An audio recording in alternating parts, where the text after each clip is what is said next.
আমি এখন দাঁড়িয়ে আছি ঢাকার ঐতিহাসিক সোহরাওয়ার্দী উদ্যানে। আজ এখানে অনুষ্ঠিত হচ্ছে জামায়াতে ইসলামীর কেন্দ্রীয় জনসভা। সকাল থেকে রাজধানী ও আশপাশের জেলা থেকে দল দলে নেতাকর্মীরা এখানে আসছেন। ব্যানার, পোস্টার, ইসলামী সঙ্গীত সব মিলিয়ে এখানে উৎসবমুখর পরিবেশ। সকাল 10টায় কোরআন তেলাওয়াতের মাধ্যমে শুরু হয় আনুষ্ঠানিকতা। এর পরপরই দলের শীর্ষ নেতারা মঞ্চে আসেন এবং বক্তব্যে তুলে ধরেন 7 দফা রাজনৈতিক দাবি, নির্বাচনী ব্যবস্থা সংস্কার, দলীয় হারানি বন্ধ এবং ইসলামী শিক্ষাকে বাধ্যতামূলক করার আহ্বান।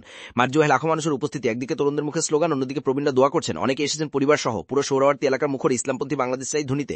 সমাবেশে কিছুটা আবেগ, কিছুটা প্রত্যাশা আর অনেকটা বার্তা রয়েছে। পুরো এলাকা জুড়ে ছিল কঠোর নিরাপত্তা ব্যবস্থা। আইন শৃঙ্খলা বাহিনী, র্যাব এবং ট্রাফিক পুলিশ ছিল সক্রিয়। ঢাকার বিভিন্ন প্রবেশ পথে চেকপোস্টে বসানো হয়, তবে এখন পর্যন্ত কোনো সংঘর্ষ বা বিশৃঙ্খলার খবর পাওয়া যায়নি। সমাবেশ চলছে শান্তিপূর্ণভাবে। বিশ্লেষকরা বলছেন, দীর্ঘদিন পর জামায়াত এমন বিশাল জমায়েতের মাধ্যমে সরকারকে বার্তা দিল তারা মাঠে ফেরার জন্য প্রস্তুত। তারা যেভাবে সংগঠিত হয়েছে সেটি আগামী জাতীয় নির্বাচনের প্রেক্ষাপটে একটি উল্লেখযোগ্য বিষয় হয়ে উঠবে। বক্তৃতার শেষ দিকে দলের পক্ষ থেকে দেশব্যাপী মহাসমাবেশ ও ইউনিয়ন ভিত্তিক গণসংযোগের ঘোষণা দেওয়া হয়েছে। দলটি বলছে তারা গণমানুষের পক্ষে কথা বলবে, ধর্মীয় মূল্যবোধের রাজনীতি করবে এবং রাজনৈতিকভাবে গণতান্ত্রিক আন্দোলন চালিয়ে যাবে।